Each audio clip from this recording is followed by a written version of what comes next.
د لوی څښتن تعالی په نامه السلام علیکم ورحمت الله وبرکاتو. ګرانو زده کوونکو، هیله ده چې روغ جوړ اوسئ او د صحت جامې مو پر تن وي. زه مدینه محمدي نن له خپل نوي لیکچر سره چې د هندسي ترادفونو په هکله ده ستاسو په چوپړ کې آماده یم. هیله ده چې د جلسې تر پایه موږ سره واوسیږئ او له دې څخه یو نوی شی زده کوو، په ژوند کې ترې کار واخلئ. ګرانو زده کوونکو، مخکې له دې نه چې موږ د موضوع بحث او تفصیل ته لاړ شو، یو ځل به په تېر درس یادونه وکړو چې زموږ تېر درس د څه شي په هکله و.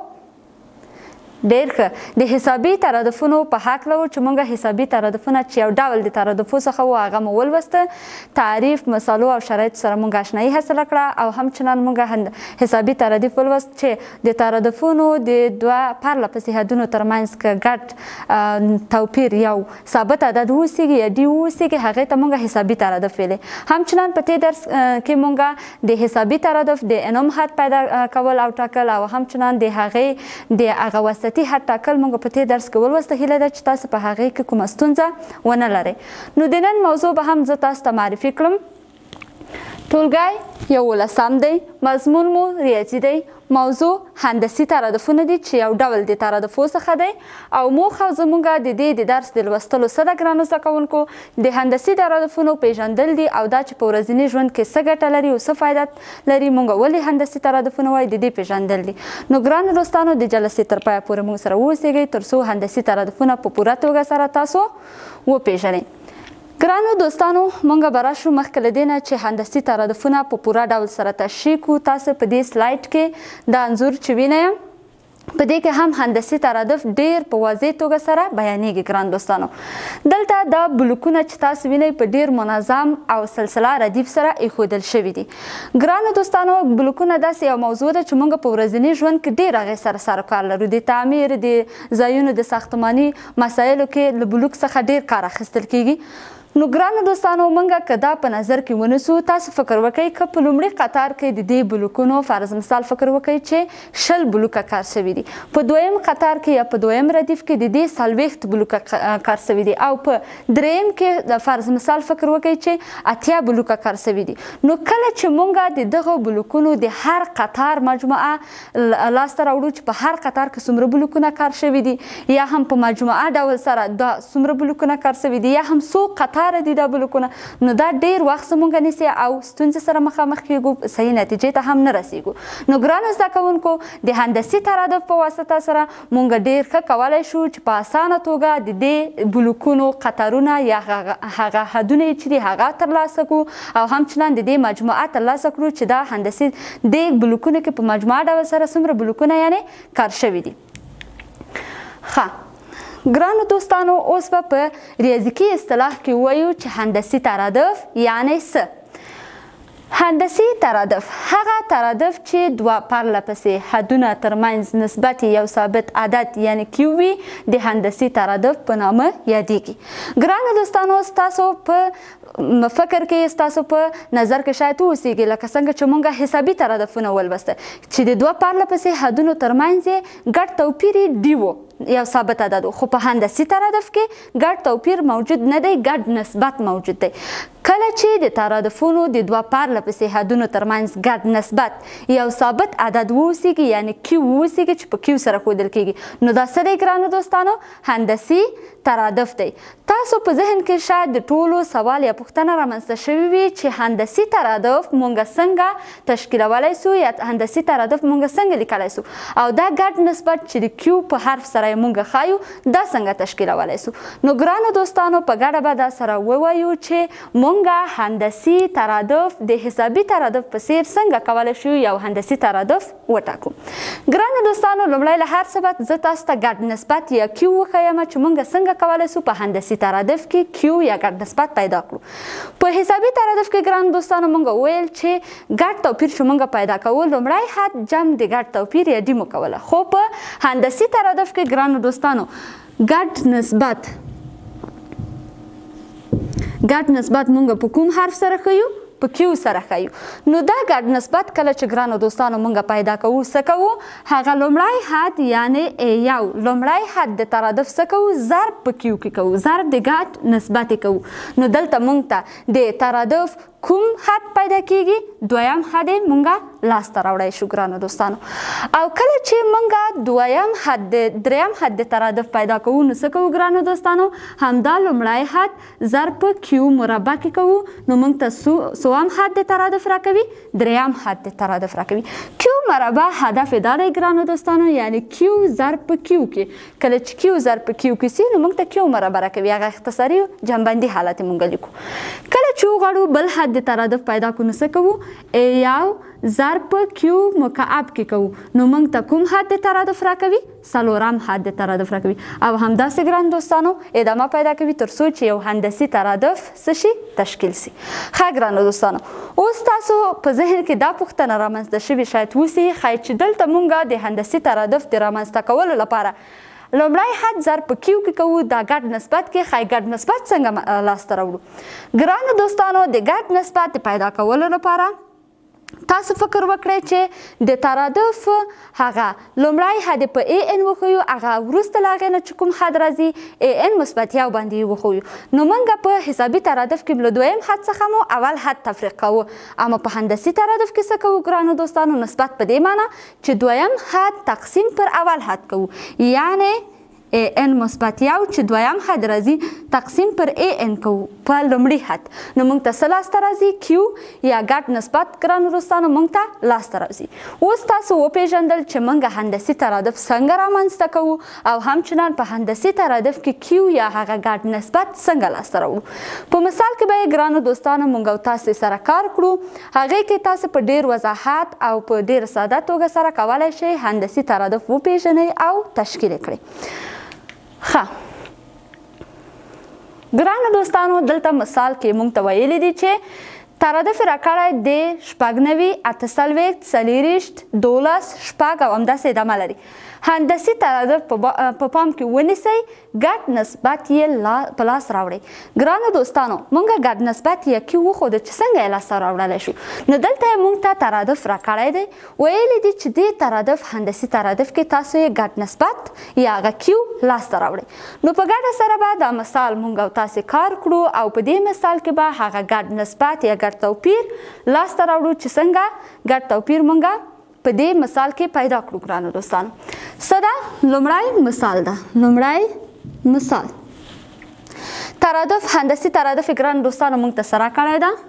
96 اتهڅلوېښت څلېرویشت 12 شپږ او همداسې نور.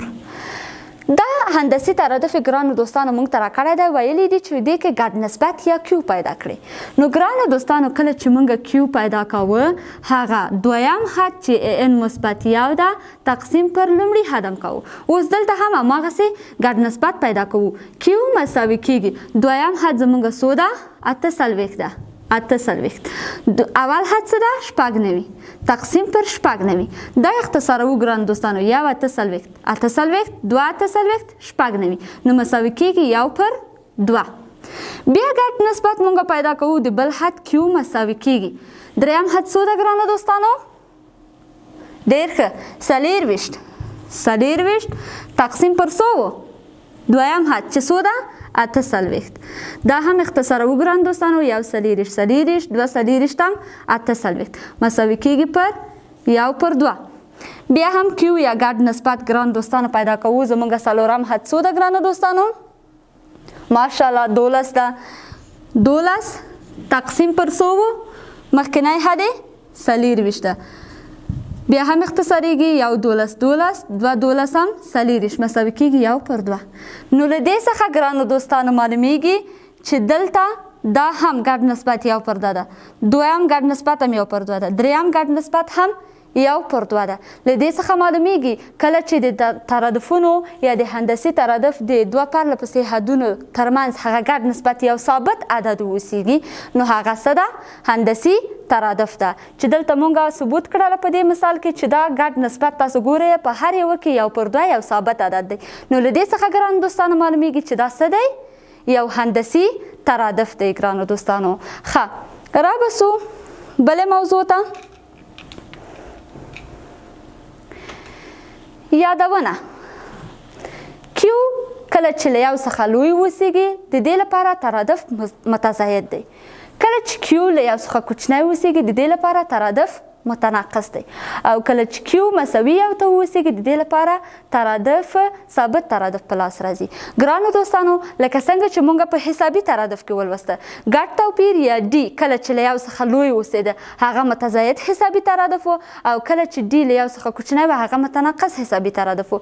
په هندسي ترادف کې هم ګرانو دوستانو کله چې کیو له یو څخه لوی اوسیږي یعنی کیو چې ګډ نسبت دی هغه له یو څخه لوی اوسیږي دا څه دی متزاید هندسي ترادف دی. څه دی متزاید هندسي ترادف دی. او کله چې کیو یعنی ګډ نسبت له یو څخه کوچنی اوسیږي نو دا کوم ترادف دی؟ ډېر ښه متناقص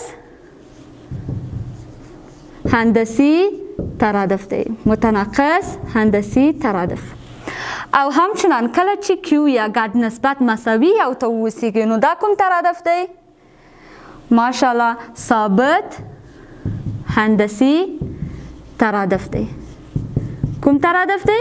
ثابت هندسي ترادف دی چې اوس به دا په مثال کې په ښه واضح توګه سره موږ او تاسې بیان کړو. مثال کې ګرانو دوستانو موږ ته ویلي دي چې ترادف موږ ته راکړی دی څو ده 2700 900 300 او همداسې ادامه لري. هندسي ترادف په پام کې ونیسئ لومړی حد او ګډ نسبت یې په لاس راوړئ او ووایاست چې پورتنی هندسي ترادف متزاید دی او که متناقص. موږ ته ترادف ګرانو دوستانو راکړی لومړی وایي د دې اولی حد یا هغه لومړی حد یې تاسو پیدا کړئ.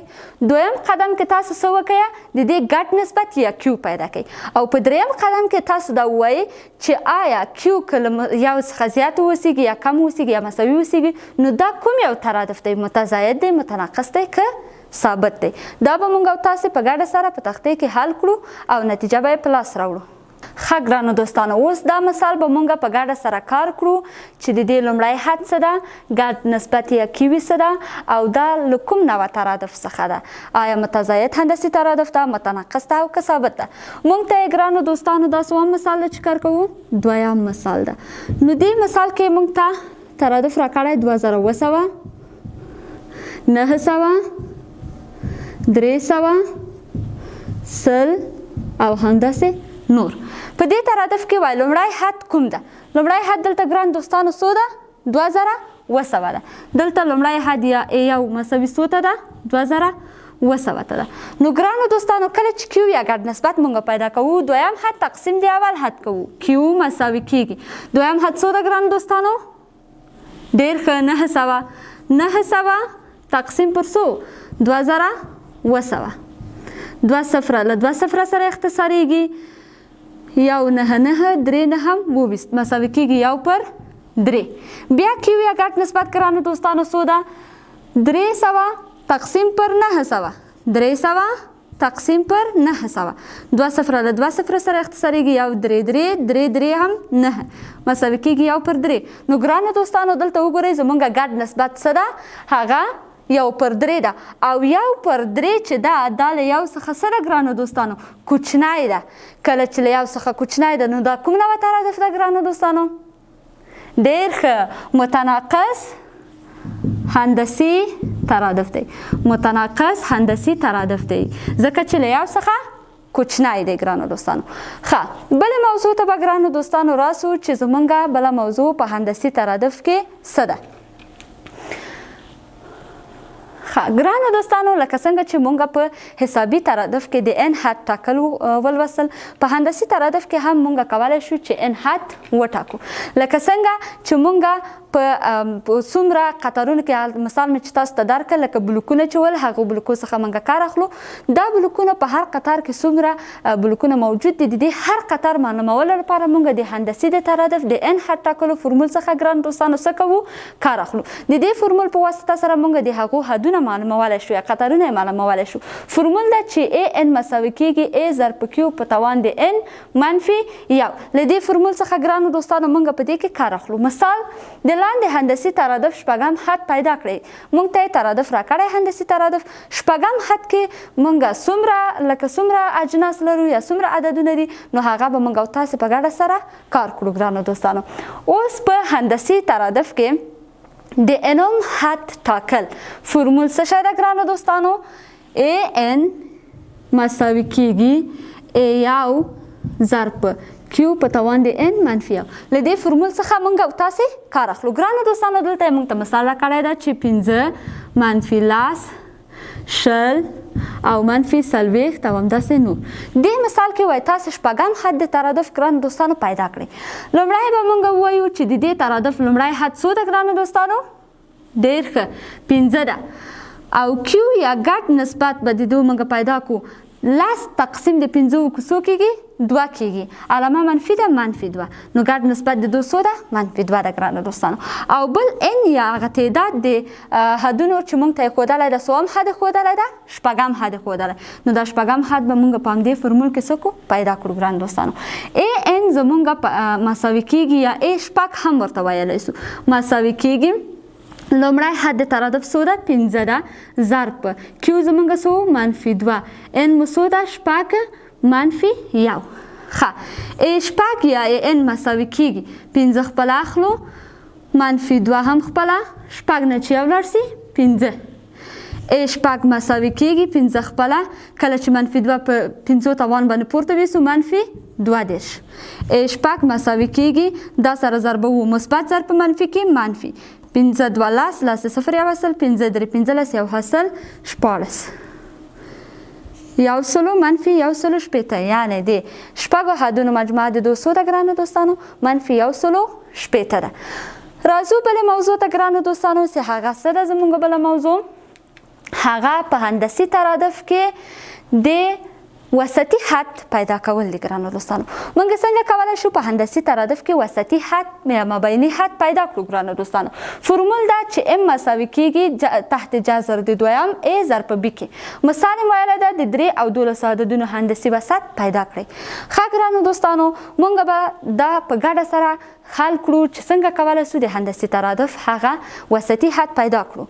ګرانو دوستانو تاسو فکر وکړئ که موږ په لومړي قطار کې 3 کسان ولرو